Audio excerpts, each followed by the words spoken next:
Good evening to everyone. ನಾನು ನಿಮ್ಮ ನೆಚ್ಚಿನ ರಾಹುಲ್ ಸರ್, ಅನಿಕೇತನ ಪದವಿ ಪೂರ್ವ ಕಾಲೇಜಿನ ಕಂಪ್ಯೂಟರ್ ಸೈನ್ಸ್ ವಿಭಾಗದ ಮುಖ್ಯಸ್ಥರು ಹಾಗೂ ಮಂಡ್ಯ ಜಿಲ್ಲೆಯ ಮೋಟಿವೇಶನ್ ಸ್ಪೀಕರ್ ಮತ್ತು ವಿದ್ಯಾರ್ಥಿಗಳ ಸಲಹೆಗಾರರು. ನಾನು ಇವತ್ತು ನಿಮಗೆ ತಿಳಿಸ್ಕೊಡ್ತಿರುವಂತ ವಿಚಾರ ಯಾವ್ದಪ್ಪ ಅಂತಂದ್ರೆ ತಾಳ್ಮೆ ಅನ್ನುವಂತ ಕಾನ್ಸೆಪ್ಟ್. ಅಮೆರಿಕದಲ್ಲಿ ಸುಮಾರು ವರ್ಷಗಳ ಹಿಂದೆ ನಡೆದಂತ ಒಂದು ರಿಯಲ್ ಇನ್ಸಿಡೆಂಟ್ ನ ತಮ್ಮ ಮುಂದೆ ನಾನು ಇವತ್ತು ಪ್ರಸ್ತುತಪಡಿಸಲಿಕ್ಕೆ ಇಷ್ಟಪಡ್ತಾ ಇದ್ದೀನಿ. ಒಂದು ಜಾಗ ನ್ಯೂ ಜೆರ್ಸಿ ಅಂತೇಳಿ ಪ್ರತಿಯೊಬ್ರು ಕೂಡ ಕೇಳಿಸ್ಕೊಂಡಿರ್ತೀರ, ಎಲ್ರಿಗೂ ಕೂಡ ಗೊತ್ತಿರುತ್ತೆ. ಆ ಒಂದು ಜಾಗದಲ್ಲಿ ಒಬ್ಬ ವ್ಯಕ್ತಿ ತನ್ನ ಇಡೀ ಜೀವಮಾನ ಪೂರ್ತಿ ದುಡಿದಂತ ಹಣದಿಂದ ಒಂದು ಐಷಾರಾಮಿ ಕಾರನ್ನ ಪರ್ಚೇಸ್ ಮಾಡ್ತಾನೆ. ಅವನ ಆಸೆ ಕೂಡ ಅದೇ ಆಗಿರುತ್ತೆ. ಪ್ರತಿ ದಿವಸ ತನ್ನ ಆಫೀಸ್ಗೆ ಹೋಗುವಂತ ಸಂದರ್ಭದಲ್ಲಿ ಆ ಕಾರನ್ನ ವಾಶ್ ಮಾಡದೆ ಯಾವುದೇ ಕಾರಣಕ್ಕೂ ಕೂಡ ಆಫೀಸ್ಗೆ ಹೋಗ್ತಾ ಇರೋದಿಲ್ಲ. ಒಂದು ದಿವಸ ಆ ಕಾರನ್ನ ವಾಶ್ ಮಾಡ್ತಾ ಇರುವಂತ ಸಂದರ್ಭದಲ್ಲಿ ತನ್ನ 5 ವರ್ಷದ ಒಂದು ಮಗು ಕೆಳಗಡೆ ಬಿದ್ದಂತ ಸ್ಪ್ಯಾನರ್ ನ ತಗೊಂಡು ಸ್ಕ್ರಾಚ್ ಮಾಡ್ತಿರುತ್ತೆ. ಯಾಕಂದ್ರೆ ಆ ಕಾರಿನ ಒಂದು ನಟ್ಟು ಲೂಸ್ ಆಗಿರುತ್ತೆ. ತಂದೆ ಅದನ್ನ ಟೈಟ್ ಮಾಡ್ಲಿಕ್ಕೆ ಅಂತೇಳಿ ಸ್ಪ್ಯಾನರ್ ತೆಗೆದು ಇಟ್ಟಿರ್ತಾನೆ. ಮಗು ತನ್ನ ಕೈಗಳನ್ನ ಉಪಯೋಗಿಸ್ಕೊಂಡು ಸ್ಪ್ಯಾನರ್ ನ ಸ್ಕ್ರಾಚ್ ಮಾಡುವಂತ ಸಂದರ್ಭದಲ್ಲಿ ತಂದೆಗೆ ತುಂಬಾ ಕೋಪ ಬರುತ್ತೆ. ಸೊ 2 ಕೈಗಳ ಮೇಲೆ ಆ ಸ್ಪ್ಯಾನರ್ ನ ತಗೊಂಡು ಬಲವಾಗಿ ಪೆಟ್ಟನ್ನ ಕೊಡ್ತಾನೆ. ಮಗು ಕೈಲಿ ತಡ್ಕೊಳಕ್ ಆಗಿಲ್ಲ. ತಂದೆ ತನ್ನ ಕೋಪದಲ್ಲಿ ಏನ್ ಮಾಡ್ತಿದ್ದೀನಿ ಅನ್ನುವಂತ ಅರಿವಿಲ್ದೆ ಮಗುವಿಗೆ ಜೋರಾದಂತ ಬಲವಾದಂತ ಪೆಟ್ಟನ್ನ 2 ಕೈಗಳ ಮೇಲೆ ಕೊಟ್ಟಂತ ಸಂದರ್ಭದಲ್ಲಿ ಮಗು ಜೋರಾಗಿ ಹರ್ಚ್ಕೊಂಡು ಜ್ಞಾನ ತಪ್ಪಿ ಮಲಗ್ಬಿಡುತ್ತೆ. ಒಳಗಡೆ ಅಡ್ಗೆ ಮನೆಯಲ್ಲಿ ಕೆಲಸ ಮಾಡ್ತಿದ್ದಂತ ತಾಯಿಗೆ ಏನೋ ಮಗು ಹರಿಸ್ತಾ ಇರುವಂತ ಶಬ್ದ ಕೇಳಿಸ್ತಾ ಇದೆಯಲ್ಲ ಅಂತ ಹೇಳಿ ಗಾಬರಿಯಾಗಿ ಓಡ್ ಬಂದು ನೋಡ್ತಾಳೆ. ಮಗು ರಕ್ತ ಬಂದಿದೆ, 2 ಕೈಗಳಿಂದ ರಕ್ತ ಬಂದು ಜ್ಞಾನ ತಪ್ಪಿ ಮಲಗಿದೆ. ತಂದೆಗೆ ತಾನು ಅರಿವಿಲ್ಲದೆ ಏನ್ ಮಾಡಿದೀನಿ ಅನ್ನುವಂಥದ್ದು ಕೂಡ ಗೊತ್ತಾಗ್ತಾ ಇಲ್ಲ.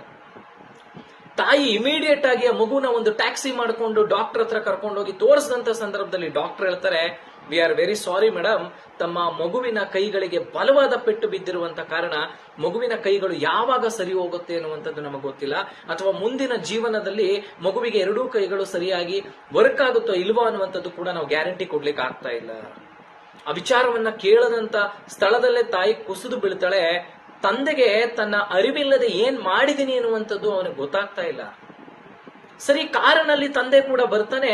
ಬಂದು ಡಾಕ್ಟರ್ನ ಚರ್ಚೆ ನಡೆಸಿ ಡಾಕ್ಟರ್ ಹತ್ರ ಕೇಳದಂತ ಸಂದರ್ಭದಲ್ಲಿ ಡಾಕ್ಟರ್ ಅದೇ ಉತ್ತರನ ಕೊಡ್ತಾರೆ, ನಿಮ್ಮ ಮಗುವಿಗೆ 2 ಕೈಗಳು ಮುಂದಿನ ಜೀವನದಲ್ಲಿ ಬರುತ್ತೋ ಇಲ್ವೋ ಅನ್ನುವಂತ ಗ್ಯಾರಂಟಿ ನಾವು ಕೊಡ್ಲಿಕ್ಕೆ ಆಗ್ತಾ ಇಲ್ಲ. ಯಾರು ಈ ಕೃತ್ಯವನ್ನ ಮಾಡಿರುವಂತವ್ರು, ಇಷ್ಟು ಹೀನಾಯ ದೊಡ್ಡ ಕೃತ್ಯವನ್ನ ಮಾಡಿರುವಂತವ್ರು ಯಾರು? ತಂದೆಗೆ ಮಾತಾಡ್ಲಿಕ್ಕೆ ಆಗ್ತಿಲ್ಲ. ತಾನ್ ಮಾಡಿದೀನಿ ಅಂತ ಎಲ್ಲಾರ ಮುಂದೆ ಒಪ್ಕೊಳ್ಳಿಕ್ ಆಗ್ತಿಲ್ಲ. ತಾಯಿ ಕುಸಿದು ಬಿದ್ದಿದ್ದಾಳೆ, ತಾಯಿಗೂ ಕೂಡ ಜ್ಞಾನವಿಲ್ಲ. ಸೊ ತಂದೆಗೆ ತಾನು ಏನ್ ಮಾಡಿದೀನಿ ಅನ್ನುವಂತ ಅರಿವೇ ಇಲ್ಲದಂತ ಸಂದರ್ಭದಲ್ಲಿ ಮಗುವಿನ 2 ಕೈಗಳು ಹೋಗಿದೆ. ತಂದೆ ತುಂಬಾ ಪಶ್ಚಾತ್ತಾಪದಿಂದ ಬಂದು ತನ್ನ ಕಾರ್ ಹತ್ರ ನಿಂತ್ಕೊಂಡು ಹಣೆನ ಚಚ್ಕೋತಾ ಅವಾಗ ಅಬ್ಸರ್ವ್ ಮಾಡ್ತಾನೆ, ಮಗು ಏನ್ ಸ್ಕ್ರಾಚ್ ಮಾಡಿದೆ ಅಂತ ನೋಡಿದಂತ ಸಂದರ್ಭದಲ್ಲಿ ಮಗು ಅಲ್ಲಿ ಸ್ಪ್ಯಾನರ್ ಅಲ್ಲಿ ಸ್ಕ್ರಾಚ್ ಮಾಡಿರುತ್ತೆ, ಐ ಲವ್ ಡ್ಯಾಡ್ ಅಂತ. ಅದನ್ನ ನೋಡಿದಂತಹ ತಂದೆ ಮನಸ್ಸು ಕುಗ್ಗೋಗುತ್ತೆ. ಏನ್ ಮಾಡ್ಬೇಕು ಅಂತ ಗೊತ್ತಾಗಲ್ಲ. ಇಮ್ಮಿಡಿಯೇಟ್ ಆಗಿ ಮನೆಗೆ ಕಾರನ್ನ ತಗೊಂಡ್ಬರ್ತಾನೆ, ಸೂಸೈಡ್ ಮಾಡ್ಕೋತಾನೆ. ಸೊ ಕೋಟ್ಯಾಂತರ ರೂಪಾಯಿ ಬೆಲೆ ಬಾಳುವಂತ ಕಾರು ಅಲ್ಲೇ ಬಿದ್ದಿದೆ. ತಾಯಿ ಹಾಸ್ಪಿಟಲ್ ಅಲ್ಲಿ ಕುಸ್ತು ಬಿದ್ದಿದ್ದಾಳೆ.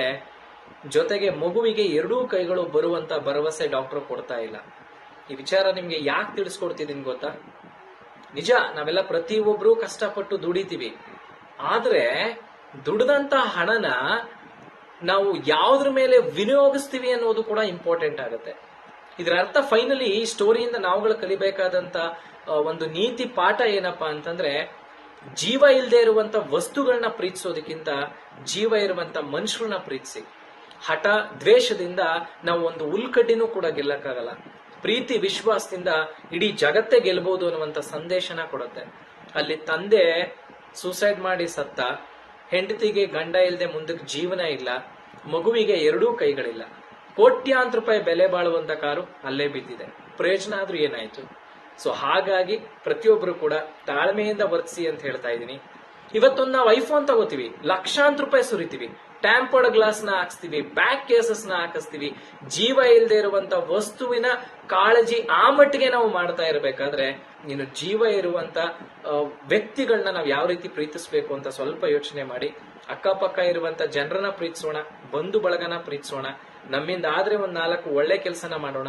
ಅಟ್ಲೀಸ್ಟ್ ನಮ್ಮಿಂದ ಒಳ್ಳೆ ಕೆಲಸ ಮಾಡ್ಲಿಕ್ಕೆ ಆಗ್ಲಿಲ್ಲ ಅಂದ್ರು ಮಾಡೋರನ್ನ ತಡೆಯೋದು ಬೇಡ. ಸೊ ಹಾಗಾಗಿ ಮುಂದಿನ ದಿವಸಗಳಲ್ಲಿ ಇದೇ ರೀತಿ ವಿಡಿಯೋಗಳನ್ನ ತಮ್ಮ ಮುಂದೆ ನಾನು ಮತ್ತೆ ಪ್ರಸ್ತುತಪಡಿಸಲಿಕ್ಕೆ ಇಷ್ಟಪಡ್ತೀನಿ. ಪ್ರತಿಯೊಬ್ರು ಕೂಡ ನನ್ನ ಚಾನೆಲ್ಗೆ ಸಬ್ಸ್ಕ್ರೈಬ್ ಆಗಿ ಶೇರ್ ಮಾಡಿ ಅಂತ ಹೇಳ್ತಾ ಮತ್ತೆ ನಾಳೆ ಒಂದು ಪುಟಾಣಿ ಸ್ಟೋರಿಯೊಂದಿಗೆ ಬರ್ತೀನಿ. ಎಲ್ರಿಗೂ ಕೂಡ good night. Thank you very much.